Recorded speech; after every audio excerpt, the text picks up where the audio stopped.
Good morning, everybody. Thanks for having me again.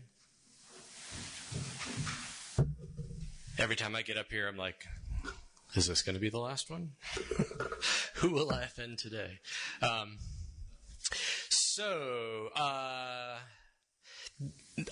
This is going to be an incomplete thought, right? Evil is a complicated topic, and it's entirely too complicated to do, full justice to. And so I'm approaching it in a particular way, and it's incomplete. So I just want to preface the whole thing with that. I think that Wave's original idea for this talk was to talk about the 9/11 book that my colleague and I published this summer. And I'll talk about 9/11 a little bit, but this is neither about 9/11 nor about the book, really. But I'll just sort of mention real quickly that, so we published this book. It's about how liberal arts has been changed by 9/11. We look at teaching, we look at scholarship, we look at the institutions, the structures in which we do liberal arts, and we have 10 authors from different disciplines talking about how their disciplines and how their approaches have changed as a result of 9/11, or the extent to which they've changed as a result of 9/11. It's on Amazon. It's expensive, though, so, don't feel like you have to buy it. And I have copies I can lend, anyone if somebody wants to borrow it. I think it's a pretty good book. It's interesting. The breadth of it is very interesting. And I'm really pleased with the degree of thoughtfulness and collaboration that the authors engaged in as they were writing it. So I'm sort of talking about 9/11 today, but I'm really not talking about 9/11. I'm thinking of 9/11 as a symptom, right? As symptomatic of this larger disease. And instead, actually, the talk is inspired by something that Paul Blaney, when he gave his talk a couple of weeks ago.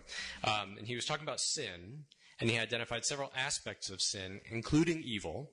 And Paul explained that evil describes a person, not a behavior. Right? He went on to explain how the word has been used to demonize bad people, bad actors, and adversaries, even when those adversaries are doing things that are no worse than what we're doing. And this struck me. This idea that evil is a characteristic rather than a behavior. And I sat there thinking about it for the rest of Paul's talk, which I'm sure was great, but which I basically ignored. I'm just kidding. But it also stuck with me. Evil describes a person, which means that a person can be evil. Does this also mean that a group could be evil? Could a culture be evil? Could a country, could a religion be evil? Dictionary.com defines evil as an adjective, as morally wrong or bad, immoral, wicked.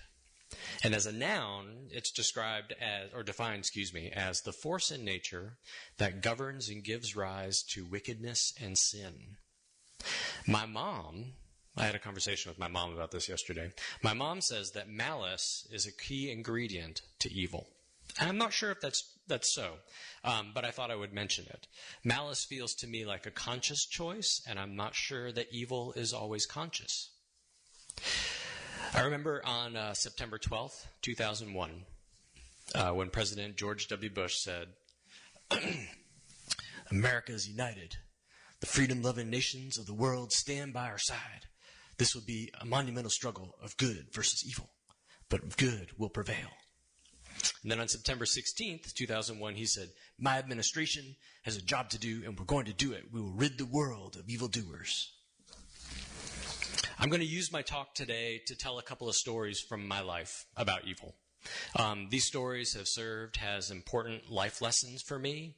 I hope that you'll see them similarly. I'm going to try to keep it PG, but evil knows no rating system, so we'll see how that goes. This is not a scholarly talk, though, which is sort of different for me, at least, and so... Anyways, so story number one, Larry's dad. And I'm actually changing names in this talk because Larry's dad... So Larry's dad. When I was in college, I spent a part of a summer working on a construction crew that was owned by my friend Larry's dad. We did house framing in Northern Virginia, and it was hard work. The clock started early in the morning and it ended late in the evening. When it rained, we couldn't work, but we also couldn't leave. We had to sit in our cars and wait, and we didn't get paid while we were sitting there. Larry's dad was a hard boss.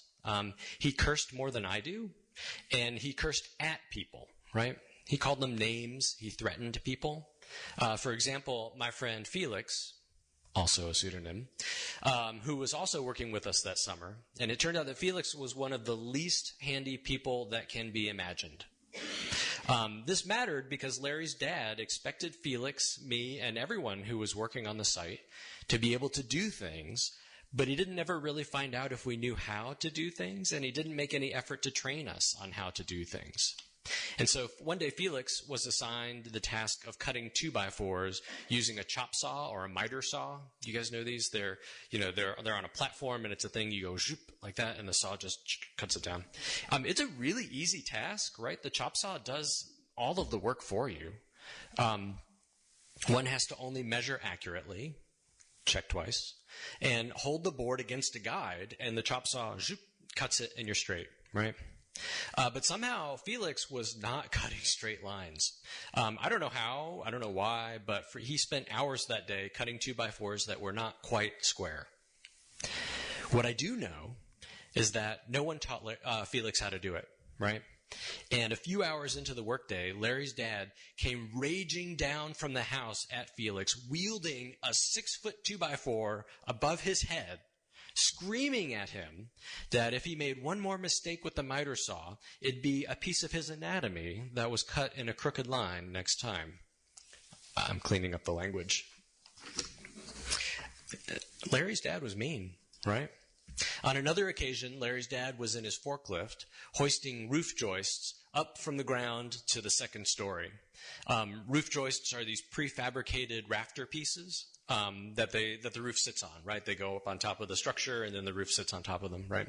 So he yelled at me, and it was loud, right? The forklift was on, the generator was on, so yelling was needed in order to be heard in this case. So he yells at me to put a joist on the hook of his forklift.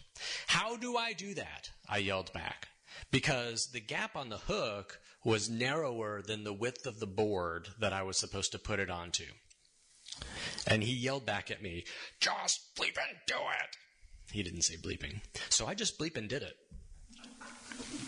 And about 10 feet up, he lifts the thing, and 10 feet up, it falls off the hook, right?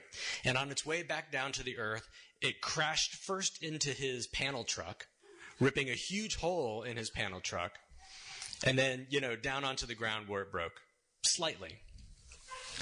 So, I have seen people get really angry in movies and on TV, but that was, and still is, the most rage I have ever seen from someone in my real life.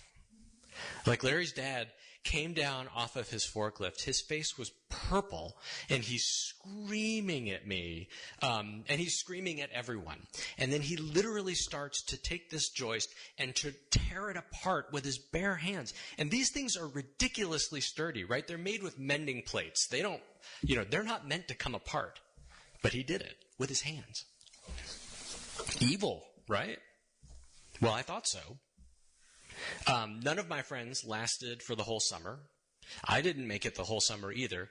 I had to quit after I got a nail stuck in my eye, but that's a different story, and it has nothing to do with Larry's dad's evilness. Protective gear. I beg your pardon? Protective gear. Protective gear, yeah. You should always wear protective gear when doing construction work. And just to be clear, I was wearing all the things that I was supposed to be wearing, or that I was told to wear, right? And protective eyewear was not one of those things. Anyways, as I said, a different story. But because Larry's dad was my friend's father, right, I had to interact with him in other contexts. And one day, the following summer, Larry, my friend, invited us all to a family get-together at his dad's house. And I'll tell you what, Larry's dad had grandkids, and he was tender, and he was kind with them. Honestly, he was nice to me too, and that was really unexpected. And I began to wonder if I had mislabeled Larry's dad. Story number 2. When I was young, I was in a program called Peace Child. We were ambassadors for a peaceful solution to the Cold War, creating intercultural understanding and positive feelings through cultural exchange. Each summer, Peace Child would send dozens of kids from various countries in the world to other countries where they would work with other kids from those host countries to perform a musical about peace. The first year I did it, we hosted kids from the Soviet Union. We stayed 2 weeks at Roanoke College, and then we spent 2 weeks traveling to Charlotte and Charlottesville, and then back to Roanoke. The second year I went to the Soviet Union, which was still the Soviet Union at the time. And the third year I went to Hungary and Czechoslovakia, which incidentally was Czechoslovakia when we got there. And then we went to Hungary, and when we came back, it was Czech and Slovakia, right? They had split while we were in Hungary. Totally incidental, by the way. I had nothing to do with that. So on this trip, I fell in love. And my girlfriend and I were strolling one day through a park in Pécs, which is Hungary. And it's a beautiful city, and it was a beautiful park. And we were holding hands and saying nice things to each other as we walked down this beautiful path. And we encountered a family coming towards us, a family of Hungarian people coming towards us, right? And it was a father, a daughter, a son, and a mother. And they were all holding hands, and they were having a nice walk and enjoying each other's company. And so as we got closer to them, my girlfriend and I separated from each other in order to go around them, right? And as I stepped to the side of the man, he started yelling at me in Hungarian. Obviously. I mean, he's Hungarian. I don't speak Hungarian, so I didn't know why he was yelling at me. And then he grabs me by my shirt, and he's lifting me off the ground. I'm up on my toes, and he's, shaking me, and he's yelling at me, all in Hungarian, which I don't understand. Finally, he sort of tosses me on the ground, and he sort of tenderly picks his daughter's hand up, and they continue on their walk. One of our Hungarian friends was nearby, and he saw this whole thing happen, and I'm laying on the ground, like, dazed, not really hurt, but shocked at least. And our friend comes over, and he tells us that that man could tell from the way that I was dressed that I was an American. And he thought, therefore, that I was evil. He thought I might try to hurt his children. He thought that we were all evil, right? And I'll just remind you real quick that I was there as an ambassador for peace, right? That was my whole point.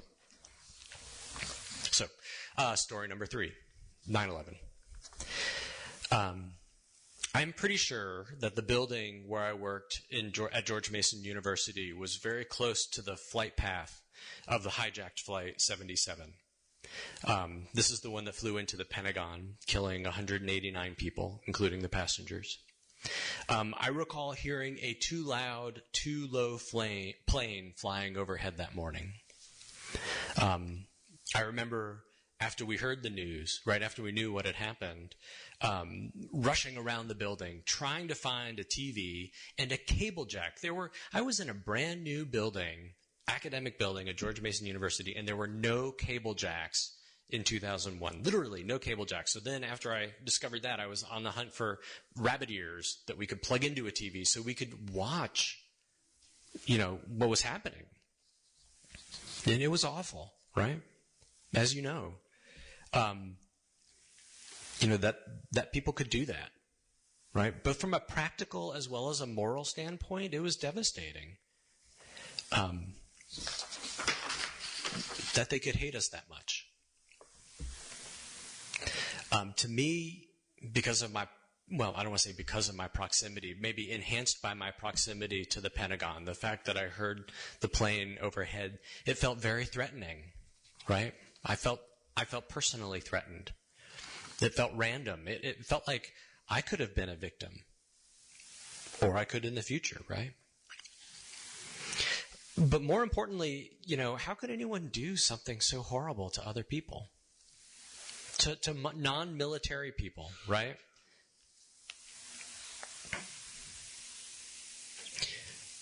The people in the towers, the people on the planes, they weren't soldiers engaged in the fight, They were just random people who happened to be unlucky that day. I'm sure you all have memories of 9/11 too, where you were, who you were with, the confusion, the upset, maybe anger. For me, it was so profound a moment that it influenced my intellectual and professional journey, right? The book that we published this summer is an artifact of how much that affected us, or affected me. It came from a conversation that my co-editor and I had when we first started at Emory and Henry, and we realized that our intellectual journeys were both dramatically influenced by 9/11, and we said to ourselves, I wonder who else has had that kind of experience. And that brings us back to the George W. Bush quotes from the beginning of this talk, right? Telling us that he's going to rid the world of evildoers. I don't believe in evil. I don't believe that a person can be evil. I don't believe that people are evil.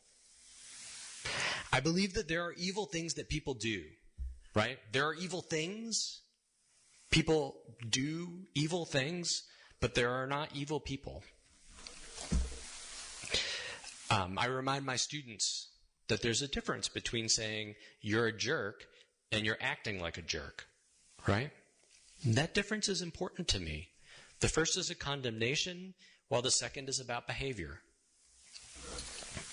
Why do people do evil things?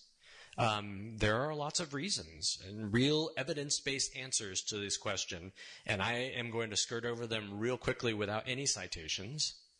Some people have biochemical mental illnesses. Other people suffer from abuse and abandonment.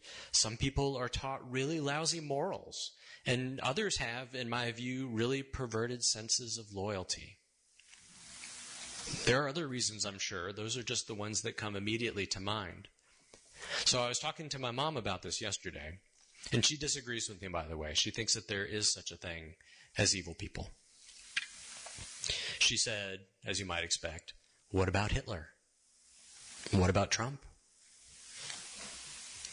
So what about Hitler?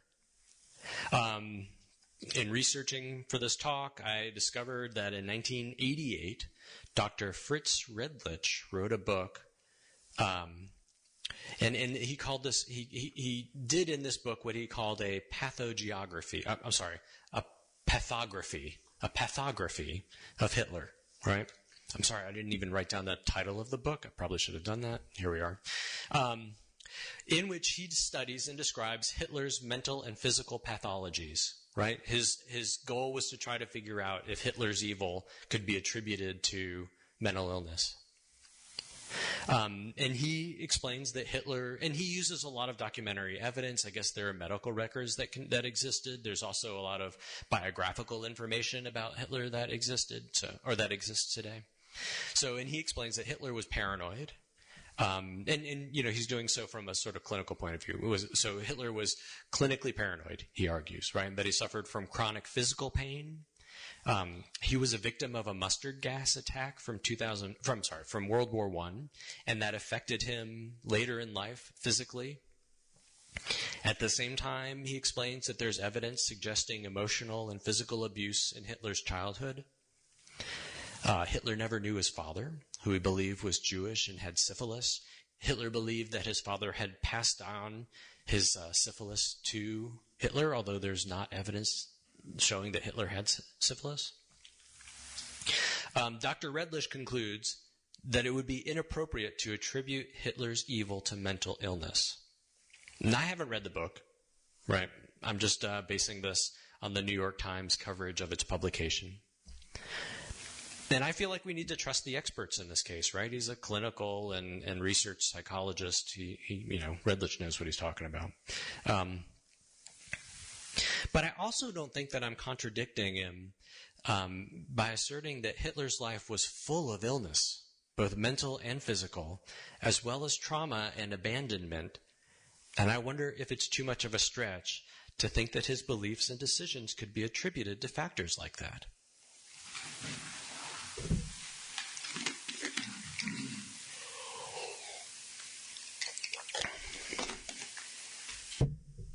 But oh God, this is the part where I'm afraid I'm going to offend people. But you know what else? I also think that if we're going to call Hitler evil, we have to call all of the Nazis evil. Right? Because they believed and they did the same things that Hitler did. Right? He was the leader of a movement, not its sole protagonist. Are we willing to believe that 100 million German Nazis were evil? 100 million? All of them? I'm willing to say that what they did was evil. That's clear, right?